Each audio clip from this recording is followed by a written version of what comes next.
Legal. Vamos chamar agora a nossa convidada Giovana Belei. Ela é psicóloga, mestre em Psicologia e Saúde pela FAMERP, doutora em Psicologia do Desenvolvimento e Aprendizagem pela Unesp de Bauru. É docente convidada nos cursos de graduação, extensão e pós-graduação em Psicologia da FAMERP. Vamos lá, Giovana?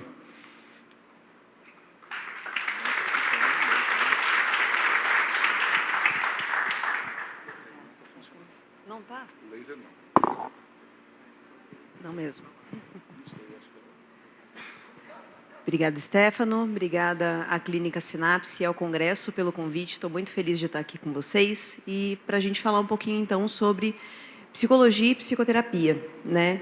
E seguindo o modelo do professor Guilherme, do professor José Robson, a gente fez, então, uma perguntinha, dando uma cutucadinha, né? Dando uma chacoalhadinha, para a gente conversar um pouquinho, então, sobre se a psicoterapia é bom para todo mundo.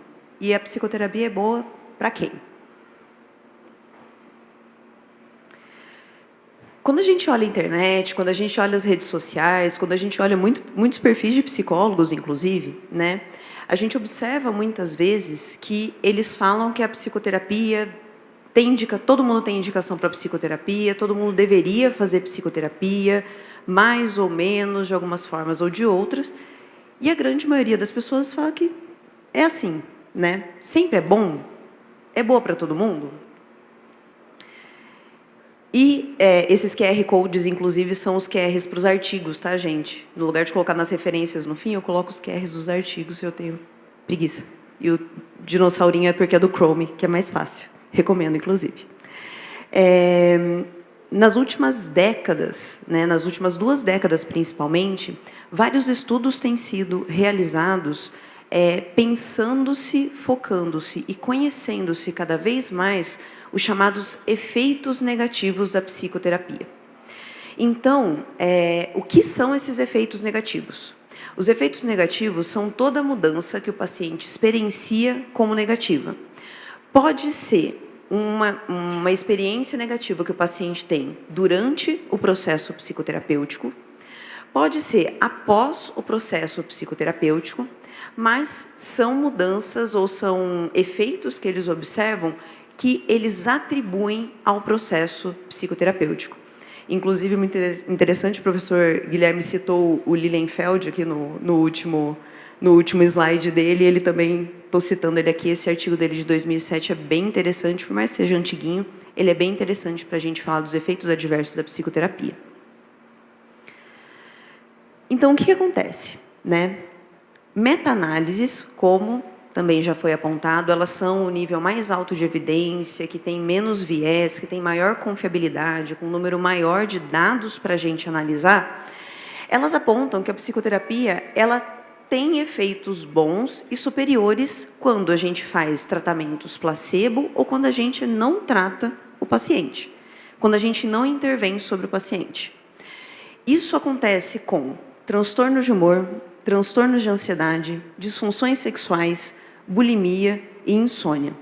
Lembrando que essa afirmação é uma afirmação considerando principalmente efeitos estatísticos, tá? Então, assim, vamos tirar viés de confirmação, questões metodológicas, estatisticamente, comparando quem eu intervi com quem eu não intervi. Tem efeito? Tem efeito. Tem efeito positivo, tá? Só que o que acontece? O Lilienfeld, ele aponta que existe uma anedota chamada Veredito do Dodô.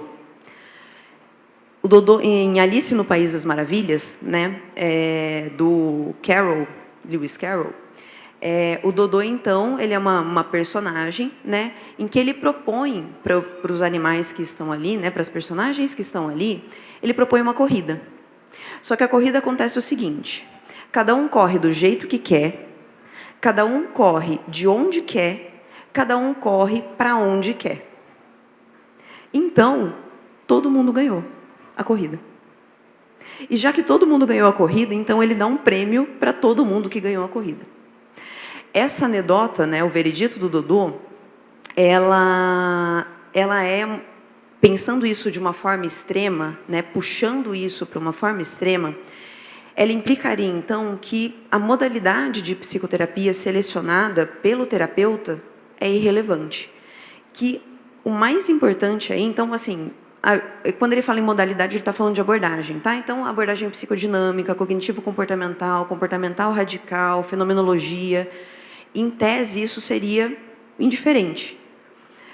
Afirma, então, né, de acordo com o veredito do Dodô, que a variação dos resultados da psicoterapia são função quase que completamente de variáveis do terapeuta, a gente vai falar mais no finzinho, variáveis do cliente e a interação entre eles.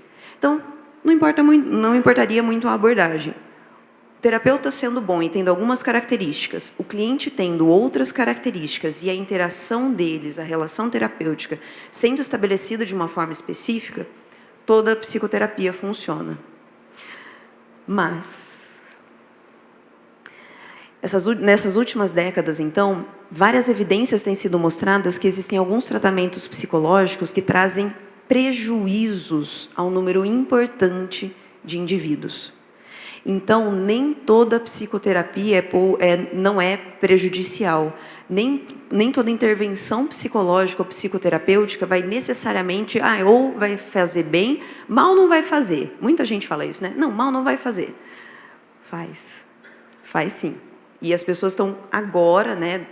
A ciência, como estava comentando com o professor José Robson, a ciência ela caminha devagar, então as pessoas estão pesquisando agora para publicar daqui 3 anos, para a gente conhecer daqui mais alguns anos, para isso ser replicado depois.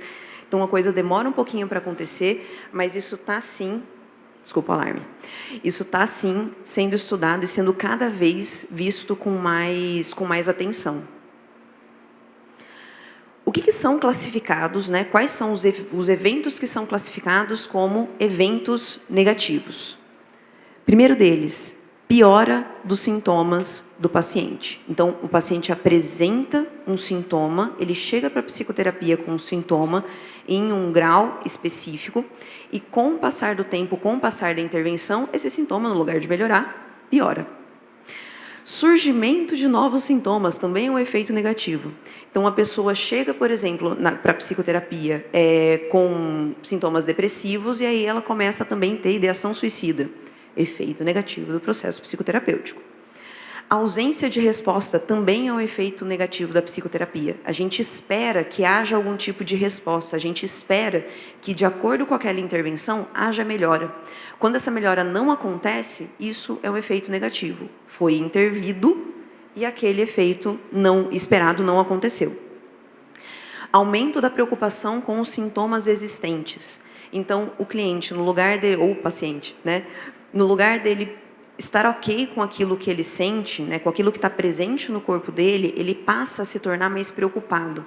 Então, por exemplo, uma pessoa que vem para a psicoterapia com algumas crises de pânico e ela começa, além de intensificar a frequência dessas crises de pânico, ela começa a perceber os pródromos respondentes do corpo dela, como já não, eu vou ter uma crise de pânico, eu vou ter uma crise de pânico, e ela vai piorando cada vez mais. Então, isso vai se intensificando, fica mais preocupada com os sintomas existentes. Então, não conseguiria apresentar um seminário, caso fosse um estudante, não conseguiria se expor em situações públicas, almoços e jantares de família podem ser complicados também, principalmente fim de ano, boa sorte. E a dependência do terapeuta também. Então, muitas vezes, o cliente, às vezes em supervisão, a gente fala, o cliente falou que quer continuar comigo, a pessoa não quer terminar a terapia, a pessoa quer continuar de qualquer jeito.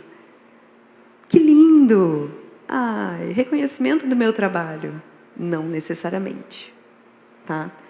Pode ser por alguma coisa de dependência específica, insegurança em algum momento de vida, isso precisa ser analisado clinicamente, mas pode ser também uma dependência psicológica do terapeuta. E isso pode acontecer com alguns terapeutas com características específicas, por exemplo, terapeutas que são muito aconselhadores, no sentido de faz isso, faz aquilo. O cliente fala, não vou ter alta, eu preciso falar com o meu terapeuta sobre o que eu vou fazer da minha vida.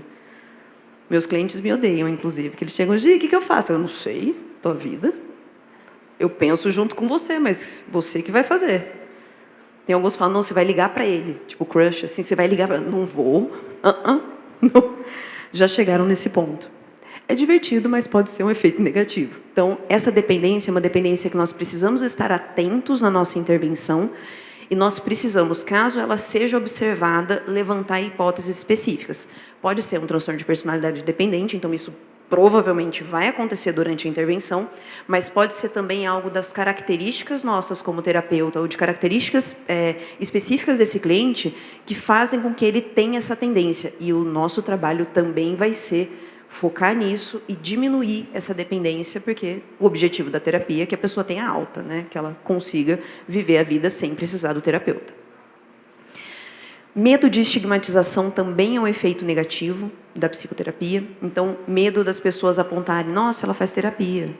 Nossa, ela faz terapia faz tanto tempo. Nossa, ela faz terapia com tanta frequência. Ah, ela faz terapia porque ela tem tal diagnóstico. Então, esse medo de estigmatização pode ser um evento negativo. A relutância em buscar tratamento futuro também é um efeito negativo da psicoterapia. Então, a pessoa faz terapia, por exemplo, com um profissional específico, de uma abordagem específica, e aí, depois de um tempo, ela para, por algum motivo, alguma coisa ali acontece que é aversiva para ela, e ela fala, não vou mais em psicólogo, nunca mais boto os meus pés numa clínica psicológica. Isso pode ser um problema. Pode acontecer com clínicas médicas também, né? É um problema. Dano físico também pode acontecer, então a pessoa de alguma forma ter algum tipo de dano com relação a si, com relação às suas coisas, né? Isso precisa ser levado em consideração. E por fim, erros terapêuticos mesmo. Então, quando o terapeuta faz uma intervenção e faz uma intervenção errada, faz uma intervenção inapropriada para aquela demanda específica. Mas aí, como tudo na psicologia, né, gente, nunca é tranquilo. Não existe consenso na literatura sobre o conceito de, tá, EM, o corretor corrigiu de enxerido, é EN, tá, efeitos negativos, nem sobre quais são os efeitos que são classificados. Então, quando a gente vai estudar o construto, né, efeitos negativos, a gente sempre tem que olhar naquele artigo, naquele livro, o que é conceituado como, eu peguei o que esses autores apontam, né? Mas a gente tem que saber qual é o conceito, o que entra, o que não entra, porque alguns estudos apontam que algumas coisas entram, outros estudos, outras coisas entrariam. Existem, então, né, evidências já têm mostrado que existem alguns tipos de tratamentos que provavelmente produzem prejuízos em algumas pessoas. E eu trouxe um especificamente aqui para vocês, que é um tratamento que foi bastante estudado no início dos anos 2000, ainda mais que com o ataque das Torres Gêmeas nos Estados Unidos, eles tentaram aplicar isso com as pessoas que participaram desses traumas e os efeitos foram catastróficos. Que é o Critical Incident Stress Debriefing, ou CISD. O que é o CISD? Ele é designado, então ele foi desenhado para prevenir sintomas de estresse pós-traumático e transtornos de ansiedade relacionados em indivíduos que passaram por estressores extremos. Lembrando que, de acordo com o DSM-5, que é o mais recente de agora, né, o transtorno de estresse pós-traumático ele é caracterizado como passar por algum tipo de evento aversivo extremo, que pode ser desde você vivenciar aquele evento diretamente ou de você ouvir que aquele evento aconteceu, pode fazer com que a pessoa tenha sintomas de transtorno de estresse pós-traumático. Nos Estados Unidos isso foi muito frequente. No Brasil, eu estava na 8ª série na época, foi até engraçado, que assim, a escola fechou. Porque realmente a Al-Qaeda ia entrar na escola de Pompeia com 300 alunos. A escola fechou, ficou não sei quantos dias fechada, uma coisa assim. E isso tem a ver com o temor que os Estados Unidos e outros países em volta tiveram pelo acontecido, por ser uma coisa inesperada, e até o tanto de cobertura que a mídia teve com relação àquilo, né? Todos tememos.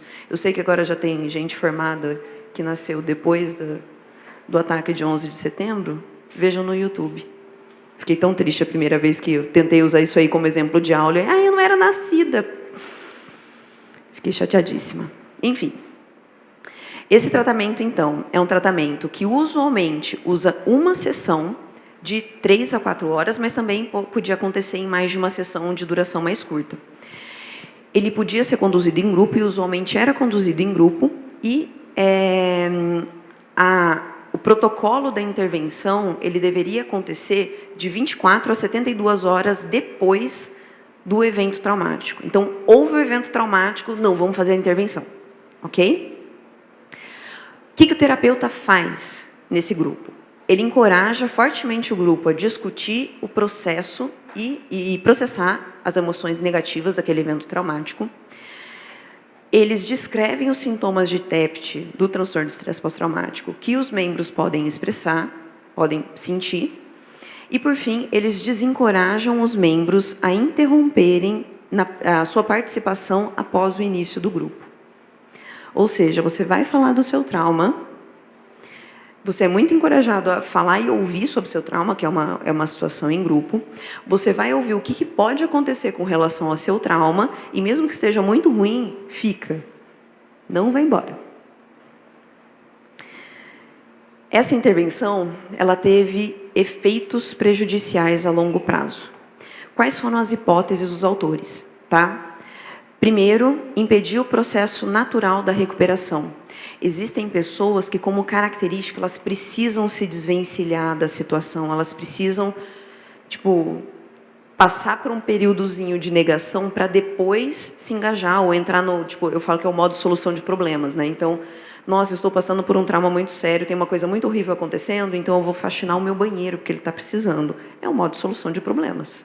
É um modo de se esquivar de lidar com aquilo naquele momento, mas que faz parte, inclusive, do processo de lidar com aquele estresse, do processo natural de lidar com aquele estresse. Isso é bastante frequente quando a gente observa muito, né, esse processo de recuperação e esse processo de esquiva que pode acontecer na recuperação de algumas pessoas quando a gente pensa em luto, por exemplo. Observe, tem gente que já entra no modo prático. Eu chamo de modo, eu falo que eu tenho esse modo, inclusive, que é o modo locomotivo. Então, assim, o meu objetivo é aquele, eu vou passar na frente de tudo que tiver no meu caminho para chegar ali. Se está no meio, vai levar. É o modo locomotivo. Então, a pessoa que entra nesse modo locomotivo, o que ela faria no processo de luto, por exemplo? Tem que ver caixão, tem que ver como que não sei o que é o atestado de óbito, tem que ver quem que vai ficar com o cachorro da fulana que não sei o que agora ela morreu, quem que vai ficar com esse cachorro, o que vão fazer quando... Qual é a flor que vai usar? Quando a minha avó faleceu, inclusive, ela não queria de jeito nenhum flor amarela. De jeito nenhum, ela falava desde muito cedo, eu odeio cravo de defunto, né? Eu odeio cravo de defunto, eu não quero flor amarela no meu caixão. Alguém da família, com a minha avó falecida, acabada de falecer, quando foi para fazer a escolha do caixão, falou, pelo amor de Deus, não põe flor amarela, que ela vai puxar nosso pé.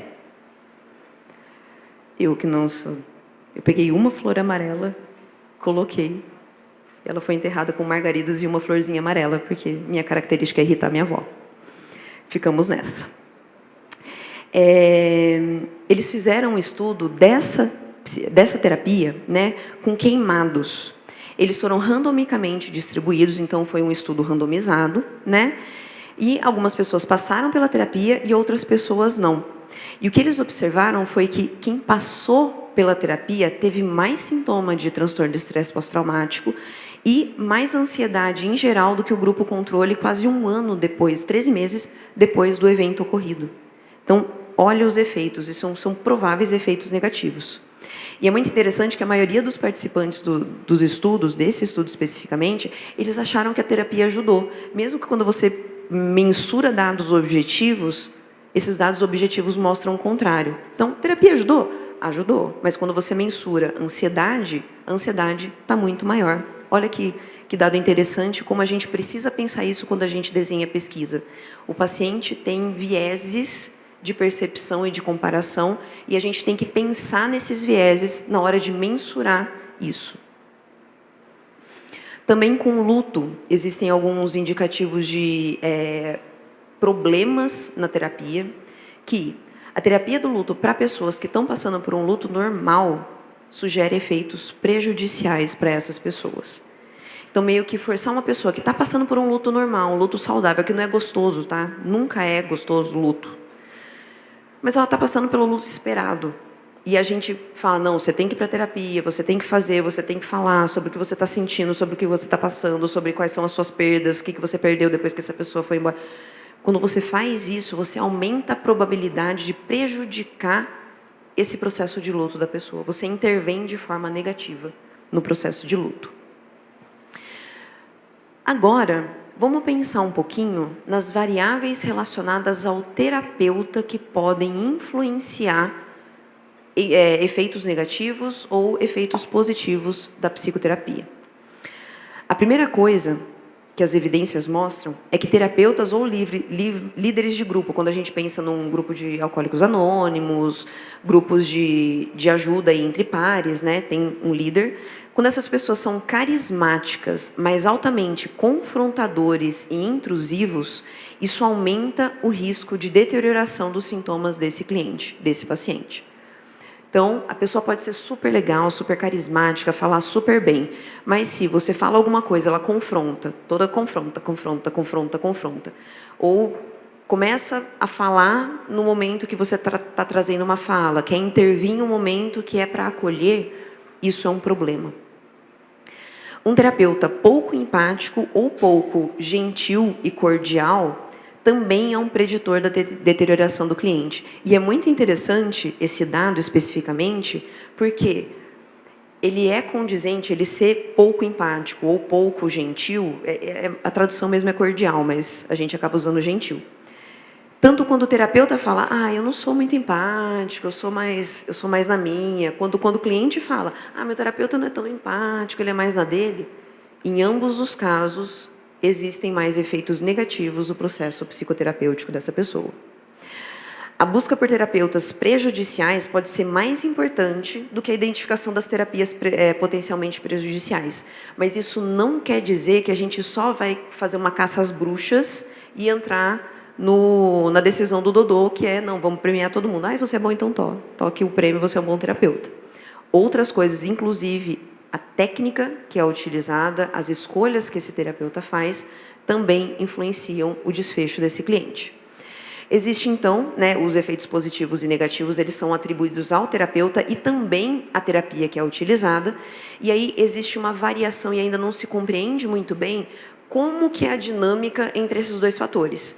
Se é a influência de adição, então, olha, um terapeuta sim e uma terapia sim, soma os dois, dá um 5, 5 dá 10, ou se é de multiplicação. Então, um terapeuta 5 e uma terapia 5, multiplica-se, dá 25. E eu pensei rápido a conta agora. Ou ambos, soma e multiplica, então é uma análise complexa aí. Nós também temos variáveis relacionadas ao cliente. E quem é psicólogo e psicoterapeuta vai acenar positivamente com a cabeça quando eu falar as características do cliente que são indicativos de desfecho negativo. Por quê? A literatura mostra que altos traços de personalidade não é transtorno, tá? A pessoa apresenta alguns traços de personalidade. Borderline ou de psicopatia podem contribuir também para a deterioração desse paciente. A questão principal é, pessoas que também não passam por nenhum tipo de tratamento também têm deterioração com o passar do tempo. Então, o efeito da própria psicoterapia sobre essa deterioração dessas pessoas com essas características não é muito claro. Porque faz a terapia, a pessoa deteriora, não faz a terapia, a pessoa também deteriora. Então, o que é a deterioração da terapia? O que é a deterioração desse próprio funcionamento da pessoa, característico da pessoa? Então, clientes com características de personalidade ou padrões comportamentais específicos, eles vão experienciar aquela terapia específica de uma forma diferente de outros clientes. E o que isso quer dizer? Eu preciso levar em consideração a característica daquela pessoa na hora de escolher a terapêutica que eu vou fazer, a intervenção que eu vou fazer.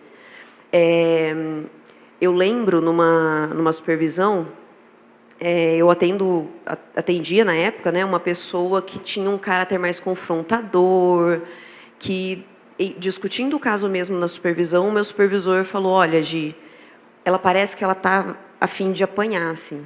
Ele falou exatamente esse termo, parece que ela está a fim de apanhar. Parece que ela espera que você entre no embate com ela. Eu tenho uma característica mais ou menos de embate, assim. Eu falo que eu mordo e assopro, então eu dou o embate e depois eu acolho. Falei, tá, vou tentar, vou ver se essa minha característica vai ser positiva para essa pessoa. Aí a pessoa foi lá, soltou uma, eu mandei-lhe uma. Gente, foi incrível. Foi incrível. Aquele embate, aquele bater de frente com aquela pessoa, de alguma forma fez que ela reconhecesse ou sentisse que eu tinha uma força a mais do que quando eu estava mais fofinha, acabava não funcionando tanto. Então, aí ela se engajou super no processo terapêutico e aí a gente fez as mudanças que estavam precisando ser feitas naquele contexto. Isso foi bem interessante. Então, por exemplo, naquela terapia na CISD, ela foi especialmente prejudicial para pessoas que têm supressão de emoções como estratégia de coping. Coping é tipo solução de problemas e de como lidar com problemas. Ou seja, pessoas que usualmente gostam de suprimir o sentimento, fingir que nada aconteceu durante um tempo para depois lidar com o problema, quando você bota ela para falar do problema, você vai piorar os sintomas dela e você pode, inclusive, induzir estresse pós-traumático naquela pessoa. Agora, quando a pessoa tem o contrário, ela tem como estratégia isso de, olha, compartilhar, falar dos sentimentos, acolher-se em grupo, a mesma terapia teve efeitos positivos. E estratégias de relaxamento, por exemplo, elas têm maior probabilidade de induzir ataques de pânico. Relaxamento traz ataque de pânico, tá? Em pessoas ansiosas com altos níveis, eu traduzi como absorção, tá? Mas aí tem o que significa, que é um alto nível de disposição em ficar imerso em experiências sensoriais ou imaginativas. Pessoas que mergulham muito naquele relaxamento que você está fazendo, ela pode ter um ataque. Ela mergulha demais naquilo, ela pode ter um ataque de pânico com mais probabilidade. Por isso que é muito importante a gente pensar nas terapias empiricamente sustentadas, né, ou as PBE, práticas baseadas em evidências, no caso tem mais um Pzinho, que é em psicologia, né? São listas de intervenções de estudos controlados ou casos únicos sistemáticos, então não é um caso único que foi feito, não, é sistemático, sistematizado e o desenho metodológico é um desenho de qualidade, tá? Para transtornos depressivos maiores, o transtorno depressivo maior, desculpa, transtorno do pânico, toque e a bulimia, já existem essas intervenções muito bem desenhadas e muito claras. Isso ajuda a fortalecer a psicoterapia no campo científico, mas também traz, como tudo, né, dentro da ciência, traz controvérsias, que estão relacionadas com os fundamentos, né, dessas pesquisas. Então, por exemplo, é embasado em quê? É embasado em diagnóstico. Diagnóstico do quê? Diagnóstico da SM. Mas o que foi usado para fazer esse diagnóstico da SM? Existe uma concordância entre esses clínicos? Tudo isso é discutido e nem sempre as coisas são acertadas. Restringem de forma indevida a liberdade do clínico de administrar intervenções promissoras que foram insuficientemente pesquisadas. Então, olha, como não tem evidência, eu não posso intervir mesmo que seja promissor. Isso pode ser um problema. E aqui no Brasil isso não é tão frequente, mas nos Estados Unidos existem, por exemplo, seguros de saúde que só pagam, seguro de saúde é tipo convênio, né? Que só paga processo psicoterapêutico empiricamente sustentado para o paciente. Então, assim, tanto o profissional quanto o cliente, a gente fica preso em, olha, eu tenho que aplicar isso aqui, que não necessariamente vai ser o ideal para essa pessoa, porque é isso que o convênio paga. Então, existem esses problemas que precisam ser levados em consideração. Conhecimento empodera, gente. Então, psicólogos, psiquiatras e pesquisadores, eles têm aumentado o conhecimento dos efeitos negativos em psicoterapia. E isso é extremamente importante. O Eduardo, meu marido, também é psicólogo, ele foi a um congresso de psicoterapia em Berlim, em 2019, não tinha pandemia, saudades. Vocês lembram? Não tinha pandemia. E ele falou que teve praticamente um dia inteiro discutindo efeitos negativos da psicoterapia. Então, isso tem sido discutido cada vez mais, isso tem sido estudado cada vez mais, isso tem sido cada vez mais interessante, mas um foco de interesse dentro da psicoterapia. A gente precisa saber se aquilo que a gente faz bem ou faz mal, não faz nada ou faz mal. Nem todos sabem os potenciais riscos dessas terapias, então isso precisa ser conhecido. Alguns assumem que a pior é necessária para que o paciente melhore, então vai sentir pior para depois se sentir melhor. Isso pode ser verdadeiro em alguns casos, mas em quais? Quão pior? Quão melhor? Quando vai ser a hora que eu observo aquele processo terapêutico e falo, talvez eu deva encaminhar essa pessoa? A gente precisa estudar mais isso. Disseminar pesquisas sobre os efeitos negativos é muito difícil, principalmente porque existe uma alta carga de trabalho dos pesquisadores, né, de acordo com o autor, e a gente vê também, os pesquisadores têm uma alta carga de trabalho, e muitas vezes, entre os interesses, interesse positivo, vou fazer uma intervenção para falar o que ela faz de ruim, isso acaba pesando para outras escolhas de pesquisa sejam feitas. Existem muitos países que não exigem a atualização dos profissionais, então isso acaba também fazendo com que esse conhecimento não chegue a tantas pessoas. E muitos pesquisadores desconhecem os efeitos negativos da psicoterapia, então eles acabam não incluindo isso como variável de interesse nas suas pesquisas.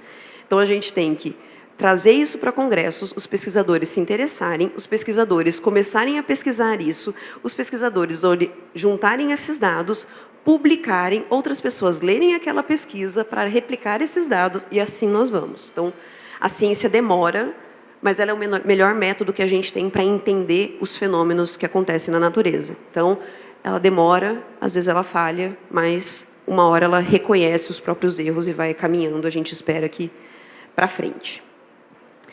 Giovana, eu sou psicóloga, o que eu faço? Eu trouxe aqui umas provocações também, mas para dar um chacoalhão mesmo, para a gente observar e perceber aquilo que a gente já faz e que faz bem, e aquilo que a gente faz que talvez precisaria melhorar. Primeira coisa, tempo de experiência não é sinônimo de habilidade. Então, eu ter muito tempo de clínica, é claro que quanto mais experiência eu tenho, mais pessoas eu atendi, provavelmente mais erros eu cometi, mais acertos eu cometi também. Então, eu tenho uma carreira que meu pensamento clínico está muito mais bem desenvolvido, mas não é sinônimo de habilidade. Então, eu posso ser um terapeuta com muito tempo de experiência e ter pouca habilidade em algumas coisas, como eu posso ser um terapeuta com pouco tempo de experiência e com muita habilidade em algumas coisas. Isso precisa ser levado em consideração. Eu me formei há 10 anos, e eu tenho achado bastante interessante que algumas pessoas que se formaram comigo, tipo, no perfil do Instagram profissional, colocam 10 anos de experiência. Vontade de falar, mas nenhuma pozinha? Nenhum curso, nenhuma associaçãozinha você faz parte? É estranho, tá? Não é um problema em si, mas é uma forma que a gente tem de assegurar que aquilo que a gente está fazendo é uma prática de qualidade. Supervisão é crucial, mas não substitui estudo e atualização. Grupos de estudo podem ajudar muito, tá? Então, pessoas que trazem artigos, pessoas que, olha, eu fui num evento e aí o professor falou esse artigo aqui, vamos estudar junto, vamos discutir. Isso é crucial, tanto para aumentar a nossa rede de trabalho, como também para aumentar a nossa motivação para nos engajar, até porque a carga de trabalho do psicólogo é muito grande, a gente tem muita papelada para fazer também, e isso acaba pesando na escolha de, tipo, eu vou estudar ou vou fazer prontuário, gerar uma nota, gerar um recibo, a gente acaba, às vezes, pode pesar para um lado. Pós-graduações, fazer o mestrado e o doutorado é um jeito que a gente tem de estudar e estudar muito sobre algum tema de escolha, mas ainda assim sobre algum tema. Participar de congressos, então vocês estarem aqui depois do jogo da Copa, amor da palestrante, muito bom. É um sinal da preocupação de vocês com a própria formação, é um sinal da preocupação de vocês com a qualidade do serviço que vocês vão prestar para os seus clientes. Separar o joio do trigo em pesquisas, então conhecer metodologia de pesquisa é crucial, porque, inclusive, existem, por exemplo, eu estava lendo uma postagem na internet, mas eu estava lendo uma postagem de um profissional que ele estuda e trabalha com práticas baseadas em evidência, e ele falou uma coisa que é muito real. Uma meta-análise que inclui estudos ruins é uma meta-análise ruim. Então, a gente precisa saber como separar um estudo bom de um estudo ruim e olhar para esses estudos e falar, tá, ok, isso aqui cabe, isso aqui não, como que eu vou fazer? Ferramentas de outras abordagens podem ser muito úteis. O importante é você conhecer a sua abordagem e conhecer bem a sua abordagem e entender como que você vai fazer, como você vai usar aquela ferramenta específica dentro do contexto da sua abordagem, o que você quer fazer com aquilo, isso é crucial. E a internet tem muito conteúdo bom, mas também tem muito conteúdo péssimo. Então, o que eu recomendo que vocês façam, dá para seguir pessoas que postam as coisas, legal, muito bom, dá sim. Mas eu recomendo fortemente que vocês sigam conselhos de classe, que vocês sigam associações sérias, que vocês sigam grupos de profissionais que fazem esse tipo de divulgação em ciência, porque isso ajuda muito a gente a, inclusive, aprender a fazer a separação do joio e do trigo. É isso. Muito obrigada, pessoal. Aqui estão os meus contatos, para quem quiser. Obrigada.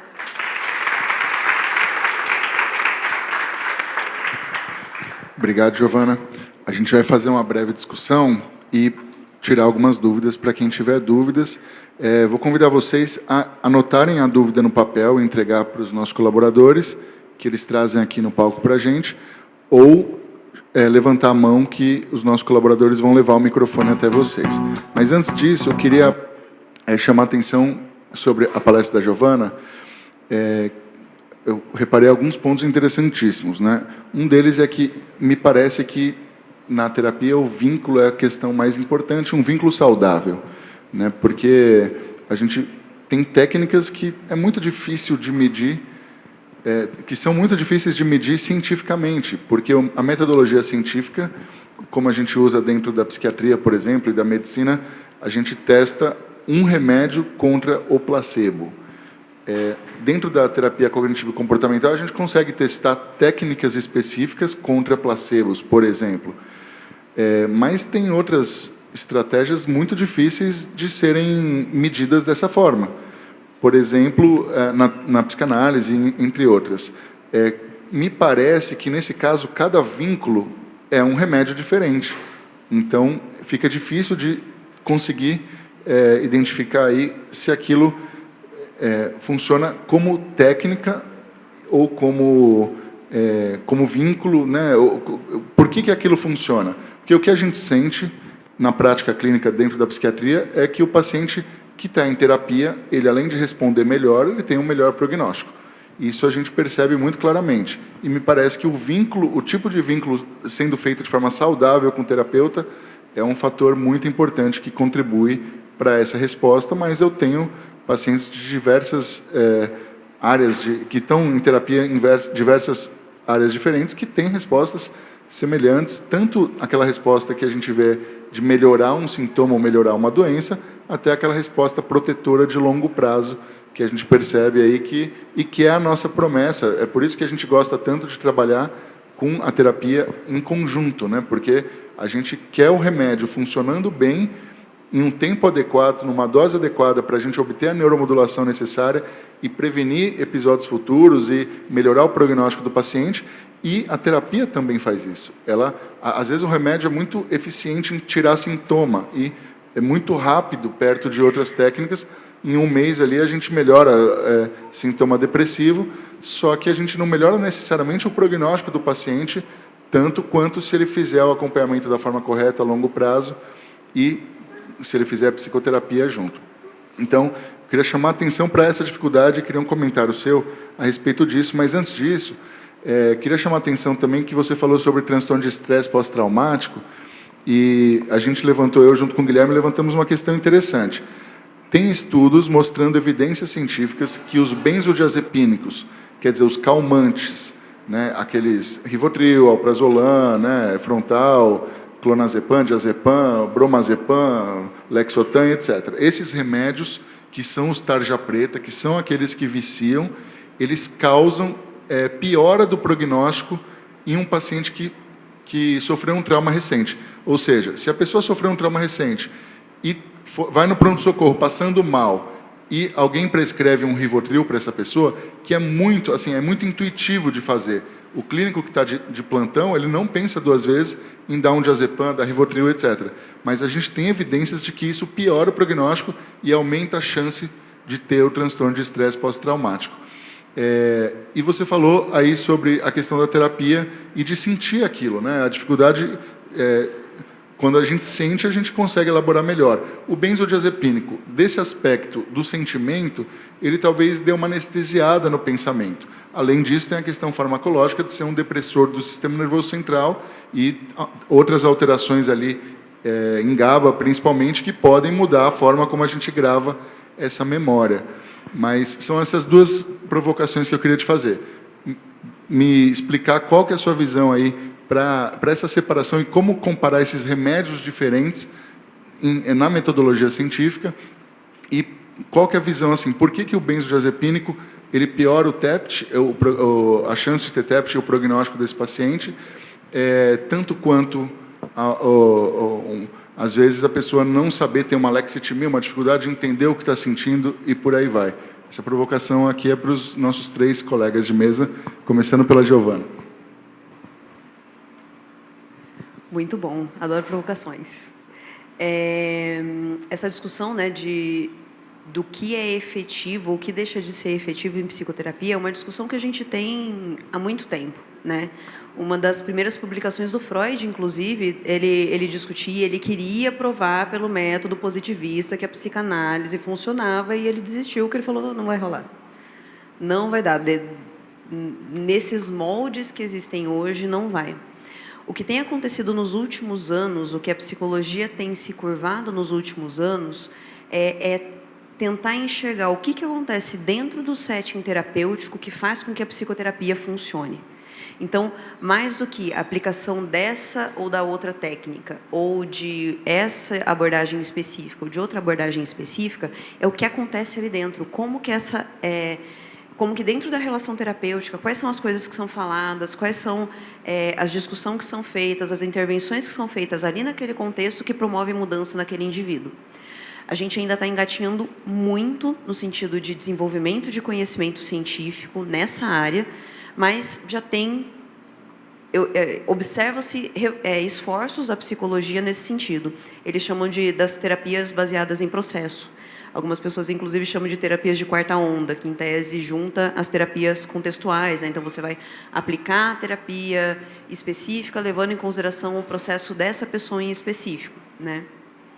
Tem sido uma discussão bastante interessante, parece ser bastante promissora, mas ainda está caminhando a passos lentos, assim. Então, talvez daqui 10 anos, em uma outra mesa, eu vou ter outros dados para vocês, outras informações para vocês sobre isso, mas, no momento, a gente tem se curvado sobre esse fenômeno.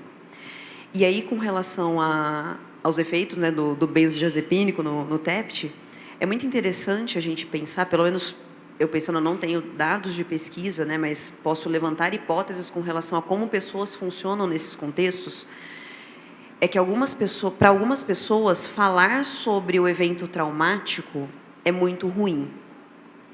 Para outras pessoas, não viver o evento traumático é muito ruim. Então, talvez esse efeito negativo dos benzodiazepínicos pode estar relacionado exatamente a isso. A pessoa está com o corpo dela borbulhando de sintoma respondente, ela não está se sentindo bem, só que ela está sentindo tudo isso porque ela está passando por um evento traumático. Chama estresse pós-traumático. Estresse é uma resposta a eventos ambientais que a gente tem um pico de um monte de hormônios, tem o cortisol e tal. E muitas vezes com estresse, a gente tem que ter uma resposta rápida. A gente tem que, por exemplo, aqui em Rio Preto, vai fazer uns 20 anos, 30 anos, que caiu um prédio, como que chamava? Estou com plaza, eu não sei que é Itália, não era? Foi em Badi? Ah, na Badi, tipo, Rio Preto inteiro parou para a implosão. Quem não é de Rio Preto, depois conversa da fofoca.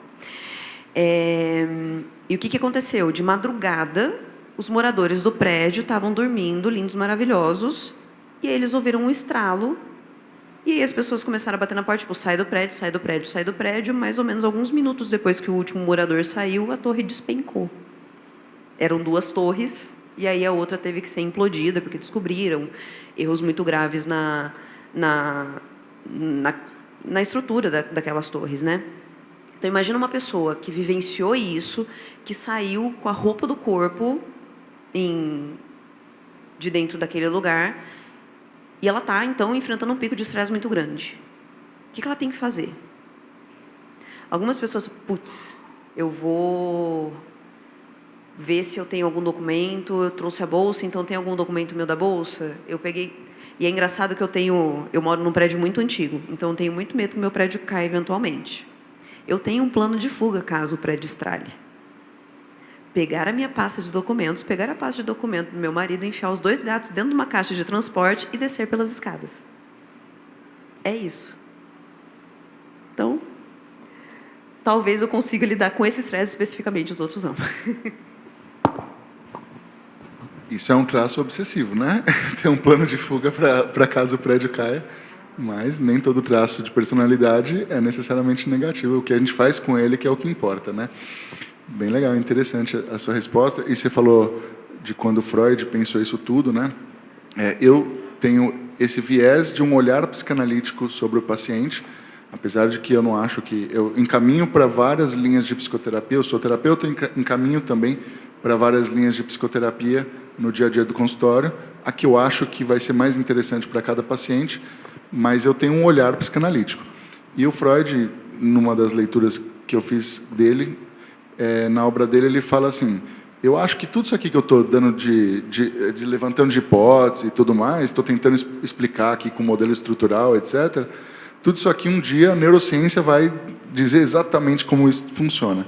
Pode ser que isso aconteça, mas a gente está bem longe disso acontecer ainda, né? Então, a gente vai ter ainda que ampliar bastante a forma de enxergar como que a gente trabalha as evidências científicas para conseguir realmente ter tanta objetividade e concretude no jeito de enxergar o paciente como Freud imaginou que um dia a gente teria, conforme esse texto dele.